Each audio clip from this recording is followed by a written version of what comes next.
जब किसी यज्ञ की या किसी अनुष्ठान की पूर्णाहुति का समय आता है तो पूर्णाहुति के मंत्रों को बड़े जोर से पढ़ा जाता है। उसका कारण यह है कि उस पूरे अनुष्ठान का, उस पूरे यज्ञ का मुख्य कर्म वही है। और ऐसे उन मंत्रों को जोर से पढ़ने के लिए एक ऐसे देवज्ञ जो हमारे बीच में उपस्थित हुए हैं, आदरणीय देवज्ञ अनिल जी वत्स, मैं चाहूंगा आप सभी जोरदार तालियों के साथ स्वागत कीजिए देवज्ञ अनिल जी वत्स आपका।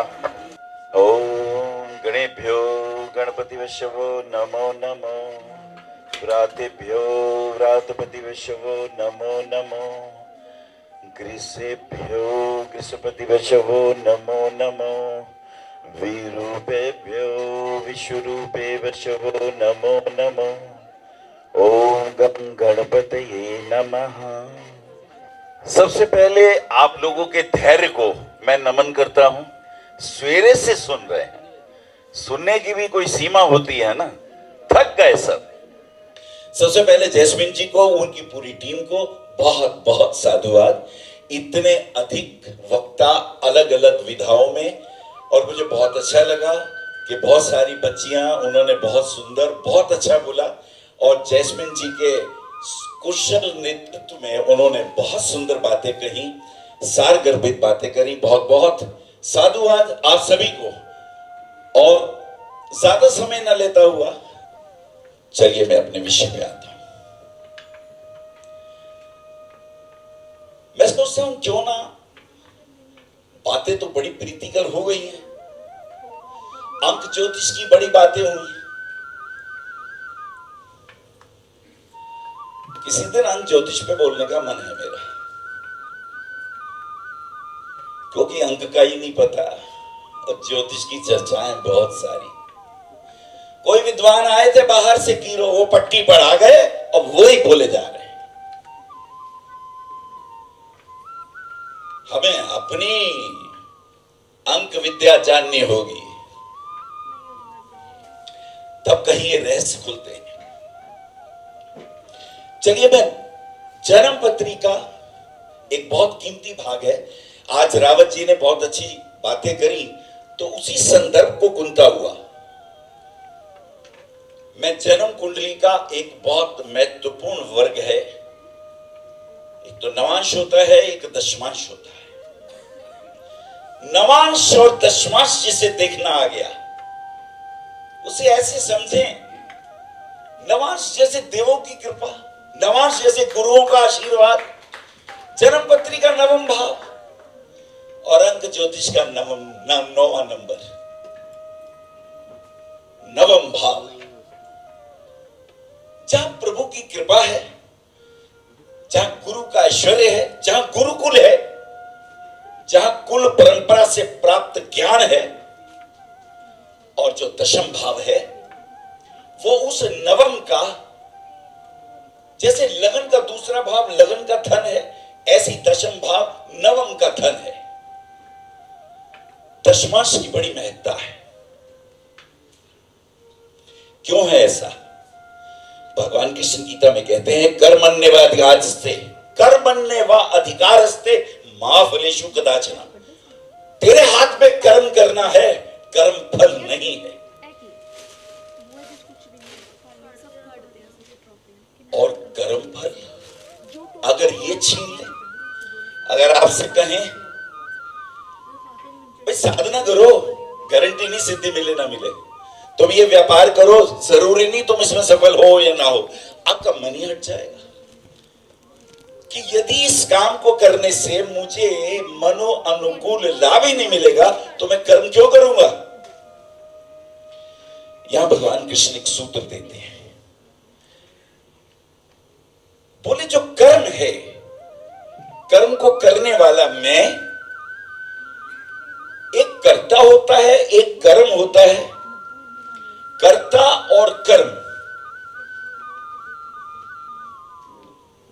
क्योंकि जब भी कोई कर्म होता है, कर्ता का अहंकार होता है उसमें, और जब जब अहंकार होता है, कर्म फल की सिद्धि प्राप्त नहीं होती।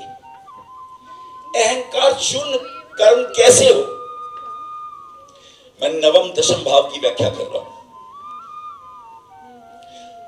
एक और तरीका बताया है कि कर्म फल का त्याग करके कर्म कर लो।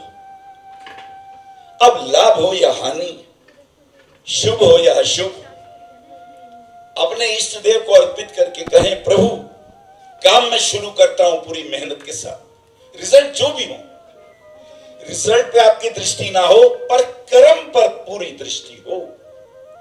इसका अर्थ यह हुआ कि सिद्धि का सूत्र क्या निकला?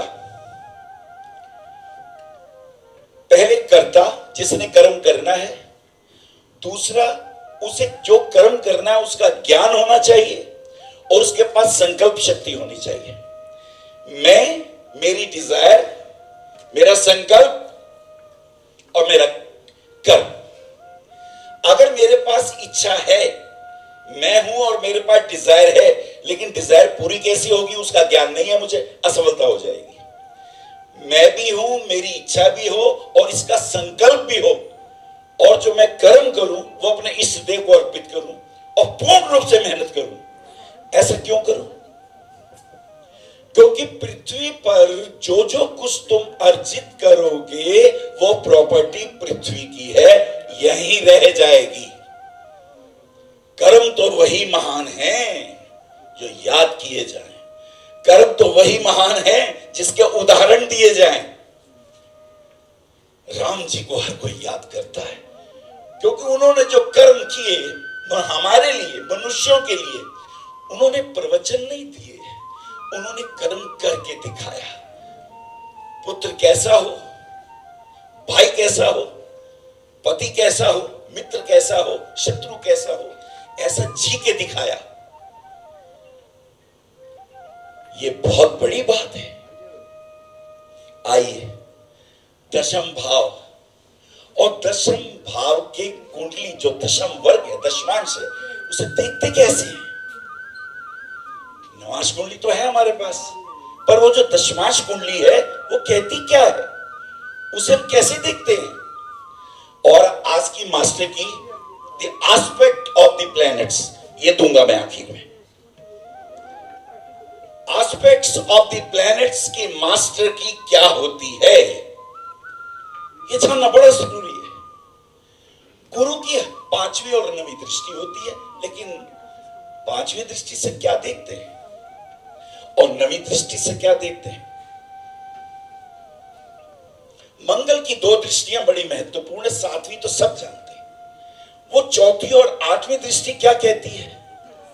मंगल सेनापति है, उनके हाथ में कटार है, अपराजित है, और तुम्हारे जो शरीर में जो देह मिली है ना तुम्हें, इस मंगल से मिली है। ये जो मसल्स पावर है, ये जो संकल्प शक्ति है, ये जो जीवेशना है, ये मंगल के कारण है। तो ये मंगल, इसकी 4थी और 8वीं दृष्टि क्या कहती है? 8वीं दृष्टि क्या कहती है? अक्सर हम भयभीत होते हैं। रावत जी ने कहा, मानवेंद्र ने कहा, मेष लगन हो तो 8वीं राशि अष्टम भाव में जाती है। अष्टम भाव में जाती है तो मंगल लग्नेश होकर केंद्र और त्रिकोण का और मूल त्रिकोण का फल करेगा, लेकिन अष्टम भाव में भी तो एक राशि है। देखिए कैसी मास्टर की है ये। मंगल जब भी 8वीं दृष्टि से जिस स्थान को देखता है, मंगल जिस भी स्थान को 8वीं दृष्टि से देखता है, अब लग्नेश मंगल यानी तुम, अब मंगल तुम्हारी रक्षा करेगा। तुम्हारे जो एनिमी होंगे, 8वें भाव से संबंधित एनिमी होंगे, मंगल उसे उड़ा देगा। That is the beauty of 8th aspect of Mars. इस मास्टर की को नोट करो और अपनी पत्रियों में देखो। अच्छा, मंगल कहीं भी हो, उसकी जो 8वीं दृष्टि है, 8वीं दृष्टि से उस भाव से उत्पन्न होने वाले एनिमीज जो तुम्हें तंग करते हैं, परेशान करते हैं, मंगल का एस्पेक्ट उस एनिमी को जड़ से काट देता है। मंगल के हाथ में तलवार है, ही से सेनापति, वो तुम्हारा रक्षक है, तुम्हें नहीं मारेगा, तुम्हारे एनिमीज को मारेगा। और मंगल की खूबी क्या है? 8वीं खूबी क्यों दी पराशर ऋषि ने? जो फाइटर होता है वो तलवार लेके दिखाता सामने है, पीछे करता है। यह आठवां एस्पेक्ट, जो पीठ पीछे का शत्रु तुम्हारा तंग कर रहा है, मंगल उसे साफ कर देगा। That is the beauty of एथ एस्पेक्ट ऑफ मार्स। अरे मजा नहीं आया क्या? सुना भी नहीं होगा। इसको आजमाना।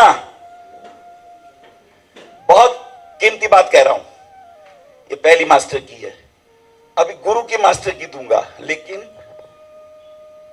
दशम, दशमेश, दशमांश, कुंडली का जो दशमांश है, ये क्या कहता है? सबसे पहले इसको देखते कैसे हैं? अक्सर कई लोग आते हैं, गुरुजी मैंने बच्चे को काम कराया, करोड़ों रुपए लगा दिए, लाखों रुपए लगा दिए, काम ही नहीं करता, दुकान ही नहीं जाता। बड़े भाई ने छोटे भाई को सेट किया, छोटे भाई उसमें ध्यान ही नहीं दे रहा। ये कब होता है?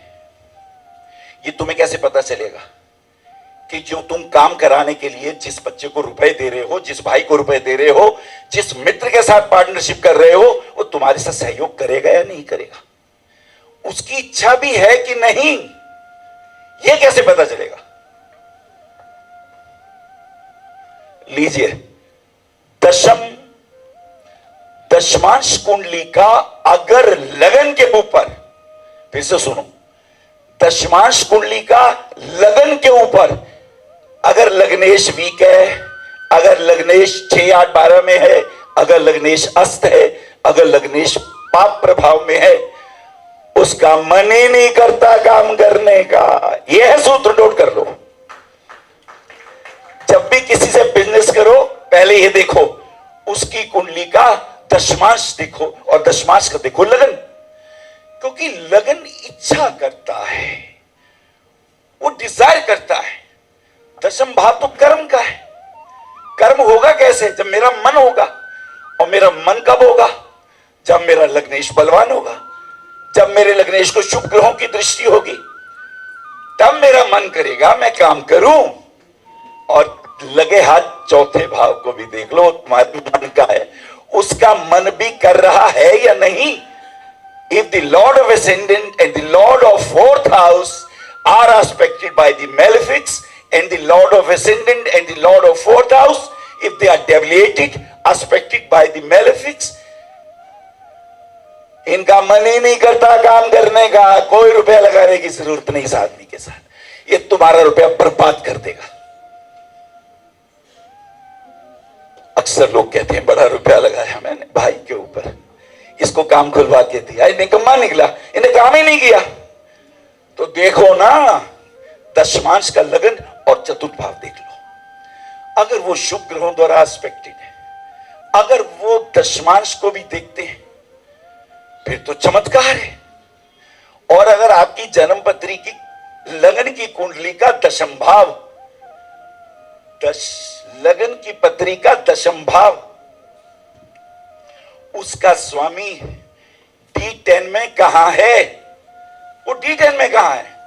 कहीं तुम्हारे लगन का दशमांश D10 के 6, 8, 12 तो नहीं है, त्रिक भाव में तो नहीं है।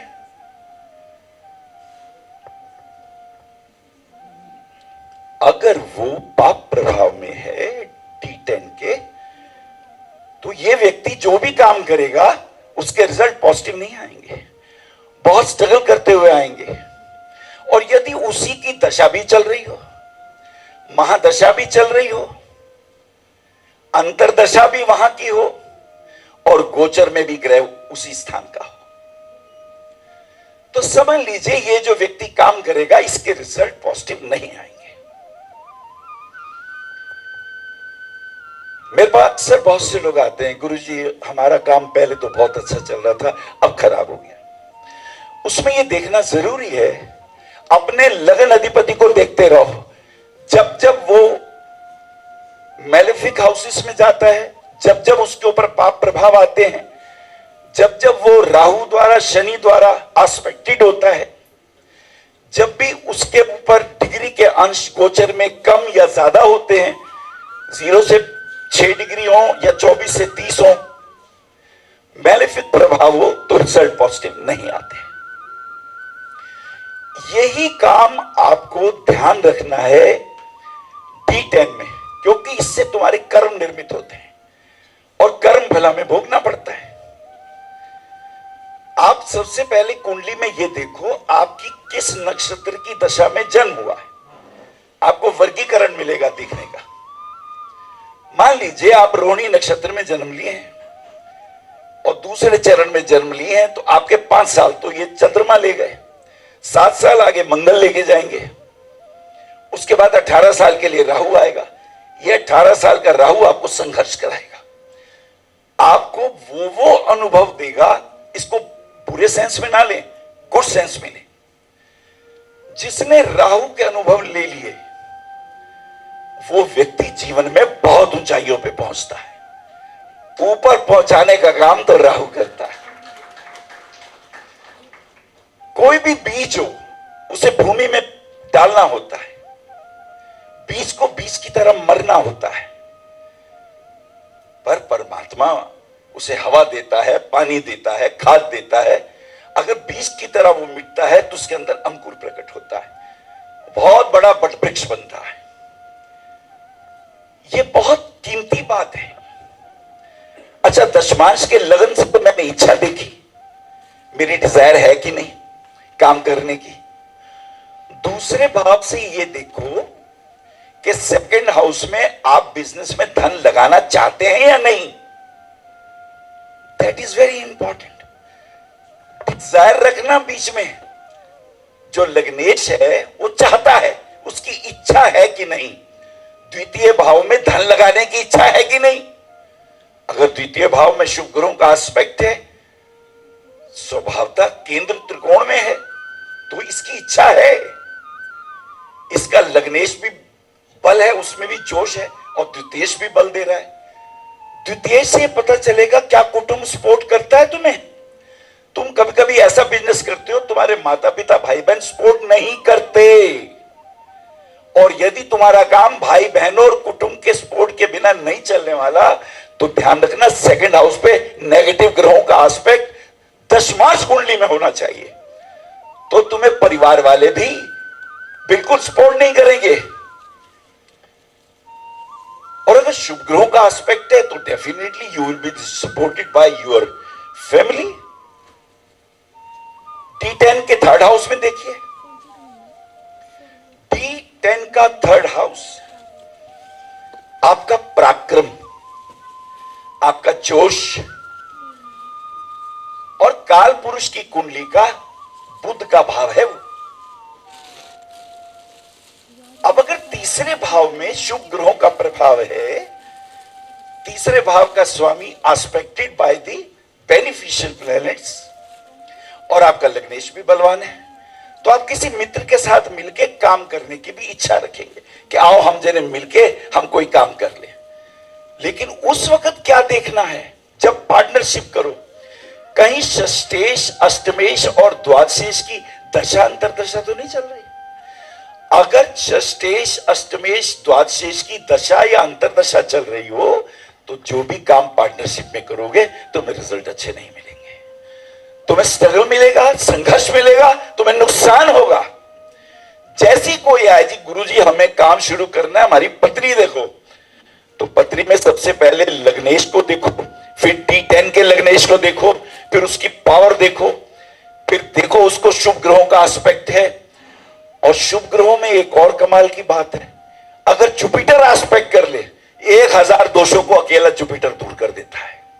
अकेला जुपिटर दूर कर देता है। आपका थर्ड हाउस पराक्रम का, आपका थर्ड हाउस आपके छोटे भाई बहनों का, या ऐसे मित्र भी जिन्हें आप छोटा भाई वगैरह समझते हैं, they should not be aspected by the malefic planets। और malefic planet की दशाएं अंतरदशा ना हो। एक बात और कहना चाहूंगा, अक्सर लोग चूक जाते हैं, अरे गुरुजी गोचर में गलत हो गया। अगर थर्ड हाउस पे गोचर में नेगेटिव ग्रहों का प्रभाव है तो डरने की जरूरत नहीं है, सावधान रहने की जरूरत है। असर कब होगा?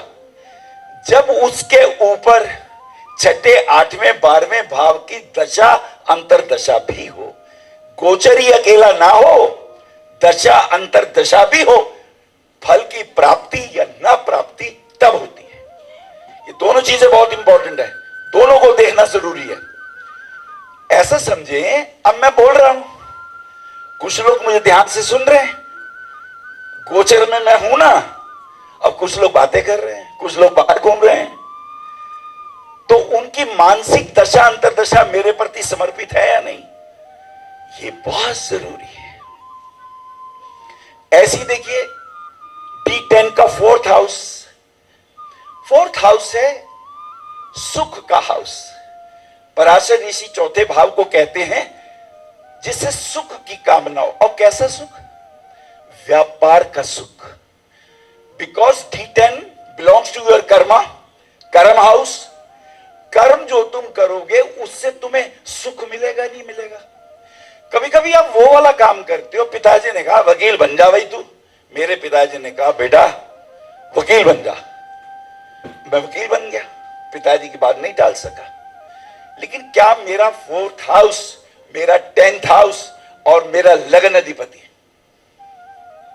क्या ये इस इच्छा को, इस सुख को दिल से चाहता है?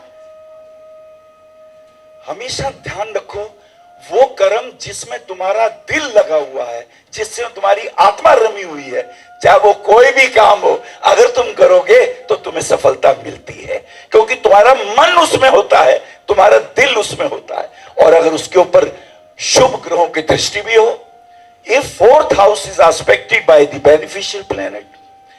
अब देखिए, चौथे घर को सुख का घर कहा है। इस चौथे घर में ही एक मास्टर की छिपी हुई है। चौथा घर है प्रॉपर्टी का, चौथा घर है आपकी वाहन के सुख का, और बहुत सी बातें हैं उनको मैं नहीं कहूंगा, लेकिन सुख है चौथे घर में। अब अगर इस चौथे घर का अष्टमेश, इस चौथे घर का, रावत जी ने अष्टम भाव की व्याख्या की, वो सूत्र यहां लगाता हूं। चौथे घर का अष्टमेश 11th हाउस होता है, 11वां भाव होता है। अगर 11वें भाव का स्वामी चौथे घर से 12वें चला जाए, यानी 3rd हाउस में चला जाए, if the lord of 11th house goes to the 3rd house, तुम्हारे साथ छल होगा, तुम्हारे साथ धोखा होगा, तुम्हारे साथ कपट होगा। किस चीज में होगा? क्योंकि चौथा घर प्रॉपर्टी का है। प्रॉपर्टी में अगर तुमने ऐसे पेपर साइन कर दिए भरोसे में आके, किसी यार के कहने पे किसी को उसने कहा किस्तों में मकान बन जाएगा, हम तुम्हें थोड़े थोड़े देते रहेंगे। जैसे लगन का अष्टम भाव, लगन का छिद्र, लगन का हानि और अचानक हानि और अकस्मात झटका, अकस्मात विश्वासघात, ऐसे ही चौथे का 8वां 11वां है। 11वें भाव का स्वामी जब चौथे सुख स्थान के 12वें में जाएगा, उसके हानि स्थान में जाएगा, आपको घाटा हो जाएगा, आपके साथ छल होगा। आप इस सूत्र को बहुत ध्यान से रखिएगा, that is very important while purchasing the property. इस चीज को आजमाइएगा। जन्म पत्नी जब आए तो पहला काम ही ये देखो 11वें भाव का स्वामी तीसरे तो नहीं। दैट इज वेरी इंपॉर्टेंट सूत्र। अच्छा, पंचम भाव क्या है? पंचम भाव जो है वो मेरी इच्छा का है अपनी संतान के प्रति। जो पंचम भाव है वो मेरी सूक्ष्म बुद्धि का है। क्या मैं अपने प्रोफेशन में जितने लोग एस्ट्रोलॉजी कर रहे हैं, क्या वो ज्योतिष के अंदर सूक्ष्म बुद्धि से रिसर्च करना चाहते हैं? हर कोई क्यों नहीं बोल पाता, हर कोई क्यों नहीं व्याख्या कर पाता? आपकी सूक्ष्म बुद्धि चाहिए मुझे। पंचम भाव, सेकंड भाव, वो बुद्धि, वो विद्या जो तुम्हें परिवार से बचपन में मिलती है, लेकिन पंचम भाव बहुत कीमती है। अगर D10 का पंचम भाव जो कि सूक्ष्म बुद्धि का है, तो मैं इच्छा करता हूं कि मैं सूक्ष्म बुद्धि से रिसर्च करके कुछ प्राप्त करूं, और कहीं इस कॉम्बिनेशन में 8वें भाव का भी एस्पेक्ट 5th को मिल जाए, तो ऐसे व्यक्ति वैज्ञानिक होते हैं, ऐसे व्यक्ति रिसर्च करते हैं, ऐसे व्यक्तियों का नाम इतिहास में होता है। चलो एक सूत्र दे रहा हूं, इतिहास में नाम किनका होता है? विद्या का धारक मरता नहीं है, अमर होता है। स्मृतियों में होता है, पंचम भाव के गूढ़ गवेषणाओं में होता है। शरीर तो सबका गिरता है, शरीर तो अवतारी पुरुषों के भी गिर गए। पुनरपि मरणम पुनरपि जन्मम पुनरपि जठनी जननी जठरे शयनम भज गोविंदम भज गोविंदम गोविंदम भज मूढ़मते। लो एक मास्टर की ओर दे रहा हूं, वही दसन लगा,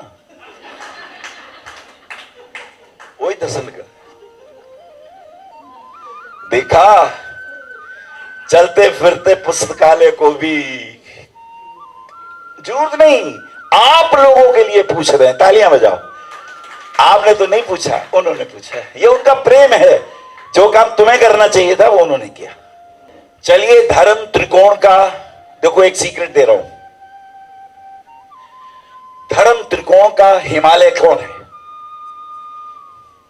नवम भाव। 1 5 9 का हिमालय कौन है?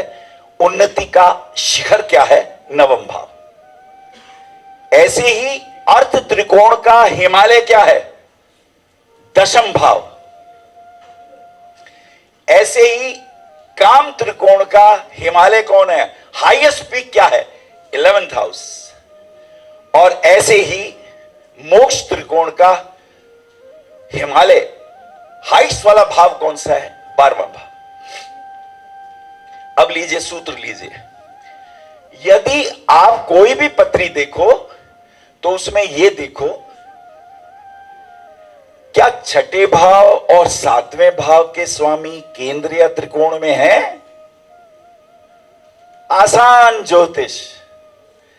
क्या छठे और 7वें भाव के स्वामी केंद्र या त्रिकोण में है? आप लोगों की जन्म पत्रियों में आस्पेक्ट करते हैं, वो व्यक्ति परिवार में जिंदाबाद होता है, नगर में जिंदाबाद होता है, और पूरे भारतवर्ष में उसकी जय जयकार होती है। लोग उसको जानते हैं। If the Lord of 6th house and the 7th house, 6th house अर्थ त्रिकोण का मध्यम बीच का मार्ग है। जाओ।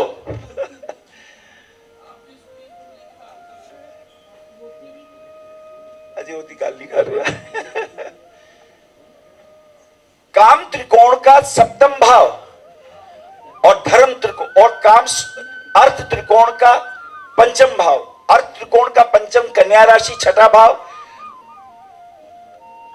और काम त्रिकोण का 7वां भाव। अर्थ और काम जब दोनों के अधिपति केंद्र और त्रिकोण में आ जाएंगे, धन भी होगा, मान भी होगा, संपदा भी होगी। यह सूत्र नोट कर लीजिए। और वो व्यक्ति इतिहास में अमर हो जाता है जिसका 5वां 6ठा 7वां इकट्ठे होकर केंद्र या त्रिकोण में हो, या वो एक दूसरे को देखते हो। मरने के बाद भी वो अजर अमर होता है, उसका नाम होता है। 5वां 6ठा और 7वें के स्वामी यदि केंद्र या त्रिकोण में हो। अब मैं जुपिटर का एक वो एस्पेक्ट आपको देने वाला हूं मास्टर की। मैं ज्यादा समय नहीं लूंगा क्योंकि सब थक गए सुनते सुनते। अब तो छोटी छोटी बातें करने में मजा आएगा। जुपिटर का 5th एस्पेक्ट क्या कहता है? Power on. सब जने ध्यान से सुने, Battery high. कहीं आपकी पत्री में योग ना हो जो बोलने वाला हो। अगर जुपिटर का 5th एस्पेक्ट की क्या खूबी है? आपकी जन्म कुंडली का 5th भाव किस चीज का है? संतान का, प्रेम का, और सबसे बड़ी बात सूक्ष्म बुद्धि का। जुपिटर का 5th एस्पेक्ट जन्म कुंडली में जहां भी होगा, उस भाव को वो व्यक्ति पुत्र की तरह स्नेह करेगा। वे सूत्र नोट कर लीजिए। सो रहे हो, हवा में निकल गई बात। तीसरे घर में होगा तो अपनी बीवी को बच्चों की तरह प्यार करेगा, केयरिंग होगा, उसके बिना रह नहीं पाएगा। अगर 3rd हाउस का जुपिटर होगा विद इस 5th एस्पेक्ट 7th हाउस को देखेगा, पत्नी को भी बच्चों की तरह उसके लिए ऐसा जान देगा कि ये मेरी सब कुछ है। ये जुपिटर का 5th एस्पेक्ट है। वेर एवर जुपिटर लगन में होगा तो वो व्यक्ति अपने बच्चों से बहुत प्रेम करेगा। पंचम भाव, the 5th aspect of Jupiter स्नेह करता है बच्चों की तरह। यह है मास्टर की। 11वें भाव में गुरु है। तृतीय भाव को छोटे भाई बहनों को अपने बच्चों जैसा देगा, उनसे नुकसान उठा लेगा पर उनका ध्यान रखता रहेगा। The 5th aspect of Jupiter will give you the caring attitude. This is the beauty of Jupiter, the 5th aspect of Jupiter. वो खोजबीन करने में लग जाएगा, खोद देगा, वरा अवतार होगा वो रिसर्च का इतना बड़ा बादशाह बनेगा। क्या बात है। अब जिसके भी जुपिटर कहीं भी हो, आप आजमाइए कि आपके जीवन में यह बात लागू होती है। ये सिद्ध सूत्र हैं, सिद्ध हैं, कह मैं रहा हूं। जिदे नवे कार होएगा, सुन लो, इनके लिए खड़े हो जाओ, पहले खड़े हो जाओ, तालियां बजाओ भी इनके लिए। मैंने लास्ट में बोलना था।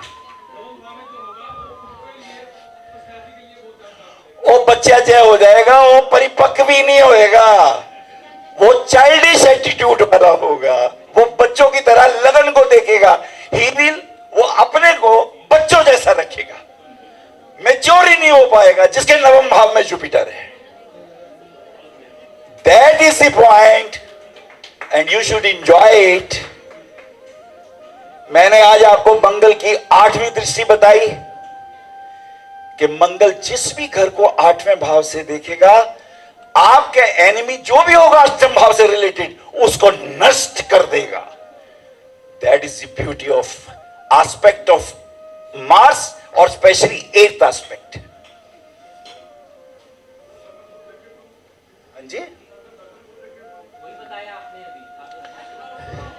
वो ऐसा ही सवाल करता है लगन नूं वेखे तो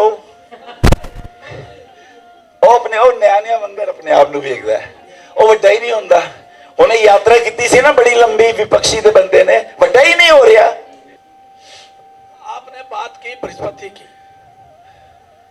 कि किम कुर्वन्ति ग्रह सर्वे यस्य केंद्रे बृहस्पति मत मतांगा नाम युथाना महंती च केसरी। बृहस्पति जातक कह रहा है, और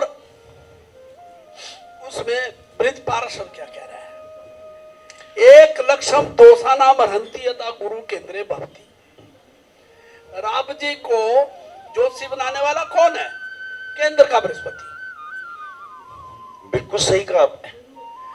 और आप मंगल की बात कर रहे हैं। मंगल बृहस्पति, मंगल तो सेना है, सेनापति है, सेनापति है जी। वो नीच भी होगा तो ज्यादा क्रूर हो जाएगा और फौज को कंट्रोल से रखेगा। इन्होंने सारी फौज, ज्योतिषी फौज को कंट्रोल में रखा है, अपने आप ऊपर बैठ गया, हमें नीचे कर दिया। लो जी, तालियां बजाओ। लो, नीच का भी फल सुन लो। बोलो, ऐना ने तीली लाती है और गाल में गरम पूरी मनु छेड़ देने कि कुछ निकलेगा, ਇਹਦੇ ਅੰਦਰੋਂ कुछ निकल आएगा। लो सुनो फिर। और मैं तो बोलना ही पंजाबी हाँ, जिन्ने मर्जी बुलवा लो, अजी पक्के अंबरसरी है। जो ग्रह नीच का होता है, नीच का ग्रह का ये भाषा है हमारी नीच की। हम कहना ये चाहते हैं कि तुझको बहुत मेहनत करनी पड़ेगी, घाट घाट का पानी पीना पड़ेगा और तू ऊंचाइयों को अवश्य जाएगा। ये मतलब है नीच का। अस्त ग्रह नष्ट नहीं होता। अगर कोई ग्रह अस्त हो तो ये मत समझ लो उसका असर नहीं है असर, वो नष्ट नहीं है। जब तक पड़ोसी तड़क रहा है उन्हें जान दो, फिर आ जाएगा। और जरूरी नहीं हर जगह तलवार ही कम करे, कपड़े सीने होते सुई दी लोड़ बंदी है।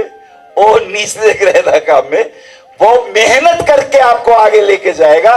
इसलिए जिसकी पत्री में नीच के ग्रह हैं वो व्यक्ति सर्वाधिक उन्नति करते हैं, सक्सेसफुल होते हैं और बहुत कामयाब होते हैं। नरेंद्र मोदी की पत्री में नीच का चंद्रमा भाग्येश होकर पड़ा हुआ है। इसने घाट घाट का पानी पिया, भावे चाय बेची, कुछ भी गिरता, देख लो अब कहां है। और एक खूबी है नीच के ग्रह की, और एक नीच के मंगल लग्नेश है। बस जी मंगल तो लगन का मालिक है। वो तो न्याने वाली गल्ला सारे को पता है की कह रहे हो, कुछ और कहो। बस जी मोदी जी का, सुनो जी सुनो, मोदी जी का चंद्रमा नीच है वृश्चिक में, समझे ना। चाहे वो लगन है, आज तक तुला लगन चलता रहा, जब वो सेनापति बना तो आप ज्योतिषी ने उसका लग्न वृश्चिक कर दिया। नहीं पता, साधु जो मिले ऐसी वो बोल रहे हैं। सुनो अब मंगल की बात कर रहे हैं, सुनो मंगल की बात कर रहे हैं। मंगल मैंने पहले बोला 1 और 8 में 100 राशि का है, ठीक है। मेष वृश्चिक को भूमि, मंगल नीच कहाँ है, 4 नंबर का, चंद्रमा के घर में। चंद्रमा और मंगल और बृहस्पति आपस में केंद्र में हो तो उस आदमी को साइटेशन मिलती है, अपने काम में प्रशंसा मिलती है। तो जिसका मंगल या बृहस्पति केंद्र में हो, केंद्र में लगन में हो तो ज्यादा प्रभावशाली है कोई आदमी इनमें से। सुनो और सुनो, ए मंगल गुरु तो और सुन लो, जिसे 7वें मंगल हो लगन च गुरु होवे, और जो तो गुस्सा आंदा है ना चंगे चंगे दे पासे बांध देंदा है। बहुत गुस्सा आंदा उन्होंने जो आंदा है, फिर वो सुनता नहीं किसी दी। ए छेड़ देने मैनू चाहते ने मैं कुछ और कर। बेटा मंगल सेनापति है, उसके हाथ में तलवार है, और गुरु दे हज कमंडल है, माला वे ओदे हज, बहुता तो बहुता श्राप दे सकता है, और श्राप दे देगा 10 कुल भस्म कर देगा, इतनी पावर है वो। अब एक कीमती बात जो मैं लेखराज जी ने कही, आपने भी कही, मैं वाणी को विराम देने जा रहा हूं। कुछ बातें हमने आज समझी कि हम सब एक दूसरे के गुणों के एडमायरर बने। नंबर 1, हर व्यक्ति में कोई ना कोई खूबी है। अच्छा हो अगर आप ये ग्रुप बना लें, जैसे आई स्पेशलिस्ट डॉक्टर होता है, हार्ट स्पेशलिस्ट होता है, बोन स्पेशलिस्ट होता है, ब्रेन स्पेशलिस्ट होता है, क्यों ना ज्योतिषियों में से कोई लगन का स्पेशलिस्ट बने, कोई पंचम भाव का बने, कोई नवम भाव का बने। ऐसे स्पेशलिस्ट हमें बनाने हैं, और बनाने के बाद ये टीम वर्क इकट्ठी करनी है। अगर हमें भारत को ऊंचाइयों पे लेके जाना है तो ये हमारी विद्या सबसे कीमती विद्या है। इस विद्या के माध्यम से हम सब माला के मन के जुड़े, एक साथ रहें, नेवर क्रिटिसाइज अदर्स। हर व्यक्ति में कोई ना कोई गुण है, आप गुण देखें और गुण देख के आप ये भी करें। अगर आपको कोई बात जन्म पत्रिका में समझ नहीं आती, आप रिकमेंड कर दीजिए, भाई उनसे भी राय ले लो, उनसे भी राय ले लो, एक तो उसका भी भला होगा। एक जो व्यक्ति आपसे राय प्रॉपर नहीं ले पा रहा, उसे सही मार्गदर्शन मिलेगा। हम सब, मेरे पास जो भी व्यक्ति आता है ना, गुरुजी हाथ दिखाना है आपको, मैं कहता है नहीं यार तुसी लेखराज जी को जाओ, मैं सीधा इनका फोन नंबर देता हूं। हमारे पास विशेषज्ञ हैं, असि ही अपनी गल करिए, पत्री की बात आएगी मैं देख लूंगा। हम वसुधैव कुटुंबकम, हम एक साथ मिलके चले, एक साथ एक दूसरे की ज्ञान को शेयर करें, किसी को क्रिटिसाइज ना करें। हर व्यक्ति अमूल्य है, और जो व्यक्ति ज्योतिष कर रहा है, ब्रह्म विद्या का उपासक है, वो आदरणीय पूजनीय है, लेकिन उसे भी ध्यान रखना होगा, क्योंकि आचरण शुद्ध रखना होगा। अगर आचरण शुद्ध नहीं है, वेद का ऋषि कहता है आचारहीना पुनंती न वेदा, आचरण से हीन व्यक्ति को वेद भी पवित्र नहीं कर सकते। और यह विद्या उसी को शापित होती है जो ब्राह्मण ब्रह्म विद्या से धन कमाए और आसुरी तरीकों से शराब वगैरह पी के उस पैसे को बर्बाद करे, वही शापित होती है। ये शाप उसी को लगता है। अपने आचरण को पवित्र करिए, ईमानदारी से रहिए और ये व्यर्थ की चीजों से हटिए, तब आप इस ब्रह्म विद्या में आने के योग्य हैं और आपकी वाणी पे सरस्वती का वास होगा। जो आप कहेंगे वो होगा अगर आप शुचिता, आपका खाना, आपका पीना, आपका आचरण शुद्ध होगा। बहुत बहुत धन्यवाद मेरी बातों को इतने प्रेम से सुनने के लिए। मैं वाणी को विराम देता हूं। आप आचार्य श्री अनिल वत्स जी के आध्यात्मिक प्रवचन, ध्यान व ज्योतिष संबंधी मासिक राशिफल फेसबुक, यूट्यूब, www.astroanilvats.com पर भी देख सकते हैं। For appointment, भविष्य कथन, Monday to Saturday, 11 a.m. to 6 p.m. BE 279, Street number 6, Harinagar, New Delhi 110064. Phone number 98917 39999 98181 89993 981 088 7002 886 000 6030. Website www.bhavishyakathan.com. Acharya Anil Vats @gmail.com.